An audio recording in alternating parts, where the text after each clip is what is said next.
Did you know that cults don't actually tell you what to do? At least not in the way you might think. Instead, they make you believe you're making your own choices, even when every option has been carefully controlled. Let's break down how this works. One of the biggest myths about cults is that people are just blindly following orders. That's not really what happens. Cult leaders don't need to force obedience when they can create an environment where members willingly comply because they think that's what they want. And that illusion of choice, that's one of the most powerful tools of manipulation. Think about a magician doing a card trick and he tells you to pick any card, but in reality, he's already set it up so that you'll pick the card that he wants. Cults work in the same way. They present you with choices, but every option leads back to what they want. For example, you can leave, but if you do, you'll lose everything. Your friends, your purpose, and maybe even your family.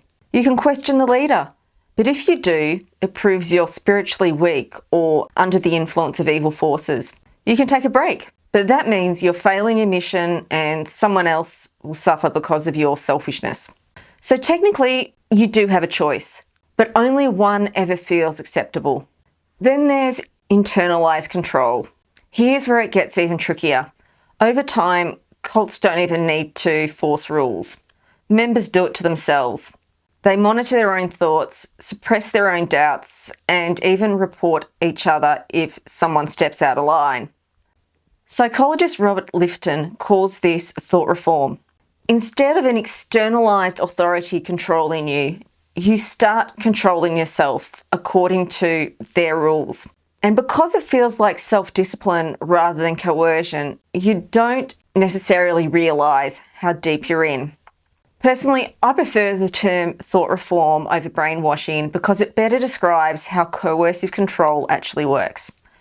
Brainwashing makes it sound like a one-time event, like someone gets zapped and instantly turns into a mindless zombie. But in reality, it's a method, a process where a person's critical thinking is eroded over time. They're not forced to obey, they're conditioned to believe they're making their own choices, even when those choices have been carefully shaped by the group. And as I talk about in other videos, this has a lot to do with fear tactics that activate the amygdala and impair higher order thinking. This is why people in cults don't see themselves as trapped. They truly believe they're staying because they want to. Even if they're exhausted, isolated, or suffering, they'll rationalise it by saying things like, "I'm here because I believe in this. If I leave, I'll lose my spiritual path. Everyone who has left was just weak." Or it could be something more specific, like being told they'll spend an eternity in hell. I even know of one group that tells its members that if they leave, then karmic energy will result in bad things happening. And to reinforce this, they keep tabs on what people do after they've left. So if they've been in a car accident or are diagnosed with a serious health issue, the cult will say, "See, look what happens when you leave." Choices in cults are always conditional, and victims are made to feel like leaving is impossible, even if the door is wide open. When I tell people that my daughter is trapped in a destructive cult, I often hear, "But it's her choice to be there." If that were true, I wouldn't have a problem. But that's just not how it works. When people don't understand, I walk them through my 12 features of coercive control. I start with a few, like control over information, constant surveillance, isolation, and McKay's so-called grievance process, which is really just a system of punishment and discipline.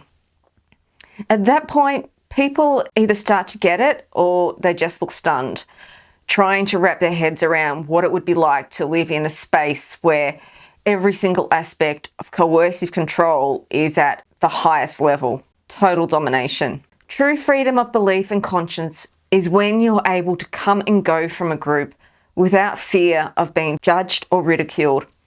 But cults always judge. Now, I want to really emphasise just how sneaky cult leaders can be. I recently received an email from someone claiming to be a member of the public asking for help in a coercive situation.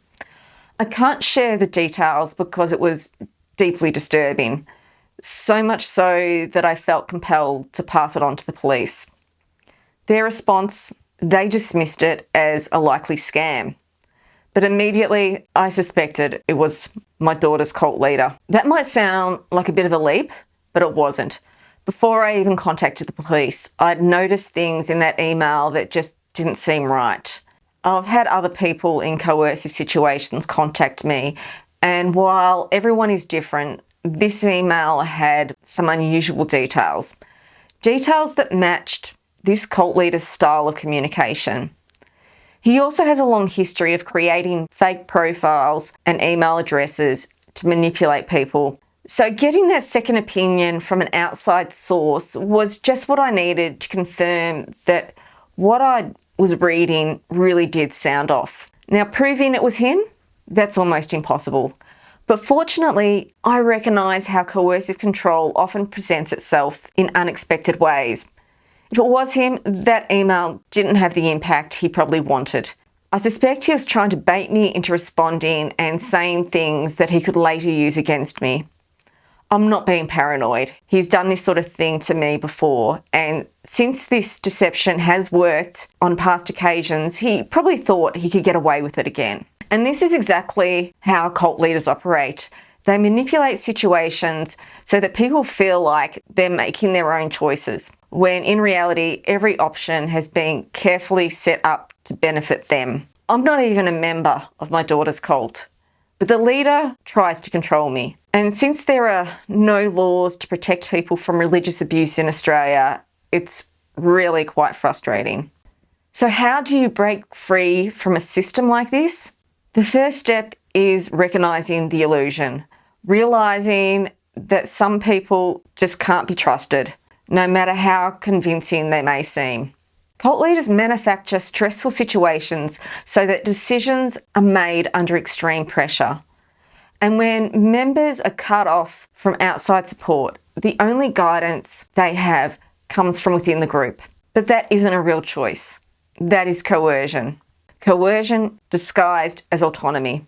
In my most recent experience that I just described, even though there's not much the police can do, at least I had the option of going to them. But for someone trapped in a cult, receiving a manipulative email like that, there's no outside person to turn to.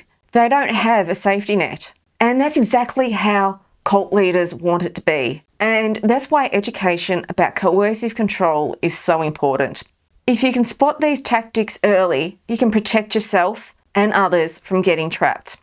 So what do you think? Have you ever seen tactics in a high demand group, whether it was a cult or a workplace or even a toxic relationship? Let me know in the comments. And if you found this helpful, don't forget to like and subscribe for more videos on coercive control and cult psychology. Thanks for watching. I'll see you next time.